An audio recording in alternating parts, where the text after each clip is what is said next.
Waarom doe je mee? Ja, dat vraag ik me ook af.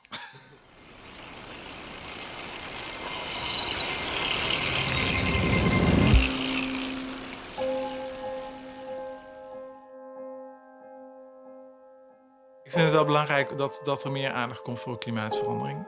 Ik ben zelf geograaf, dus ik heb geleerd over klimaatverandering in mijn studie. En dat was al in de jaren 90 en sindsdien is er echt te weinig gebeurd.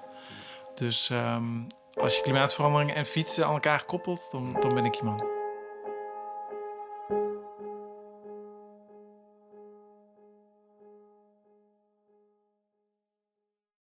20 jaar geleden in mijn studie was het eigenlijk gewoon een grafiekje dat omhoog ging. En dus heel abstract en ver van mijn bed. En je had er helemaal geen gevoel bij. Was helemaal geen call to action of niemand deed een beroep op je.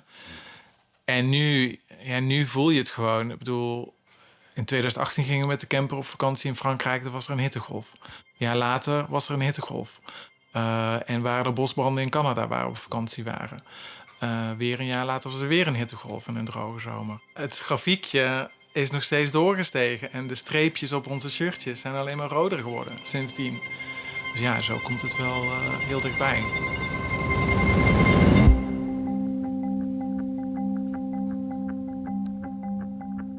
Stel dat je 25 km per uur fietst, dan ben je echt 10 uur onderweg. En bij 30, 8 uur onderweg. Dus gewoon een hele werkdag op de fiets. Dat is wel heftig, ja.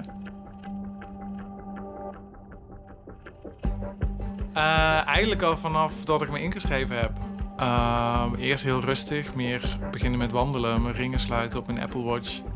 En sinds, ik denk april, langere afstanden fietsen. Zonder eten fietsen, dat ik meer vet verbrand, afval. Vorig weekend heb ik 120 kilometer gefietst. Het weekend daarvoor ongeveer 280. Dus ja, ik ben er wel serieus mee bezig. Wat vergt dat van mij? Ja, wel doorzettingsvermogen, ja.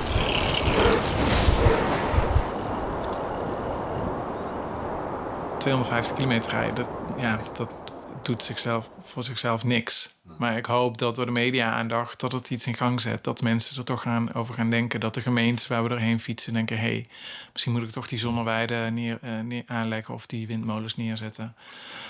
Of mijn inwoners helpen met hun huis te isoleren. Dat het dat een beetje in gang zet. Als we niet steeds die urgentie benadrukken... dan ben ik bang dat we ook een beetje in slaap sukkelen. En daarnaast is het natuurlijk een mooi doel om jezelf te stellen. Soms denk je wel eens, wat voor wereld heb je kinderen neergezet? En zij hebben er ook last van. Onze dochter zegt soms, oh, wat hebben jullie gedaan? Wat voor wereld groei ik op? Ga toch naar de knoppen door klimaatverandering. Dus soms toch een beetje klimaatdepressie die ze hebben. Laat ik zo zeggen, ik kan mijn kinderen wel begrijpen, ja. Want ik bedoel, wat je om je heen ziet, het ziet er gewoon niet goed uit. Dat vorig jaar in Pakistan dat gewoon een derde van het land onder water stond. Of dat het in India 50 graden was. Ja, dat is echt niet normaal. Stel dat er nou geen dijken zouden zijn, dan zou hier 2 keer per dag het water aan de plinten staan. Dat boezemt me wel vrees in. Ja, nou, ik kies dan toch meer voor de hoop. Want de andere grafiekjes, de zon doet het supergoed. Zonne-energie opwekken, gaat steil omhoog. Elke keer dat ze een voorspelling doen, wordt die volgend jaar verbroken. En wordt die weer omhoog bijgesteld. Tegelijkertijd kan het nog altijd veel sneller. Of ik de Climate Classic ga uitrijden, ja, dat is wel mijn doel. Ja, zeker nu jij me volgt, dan moet ik wel.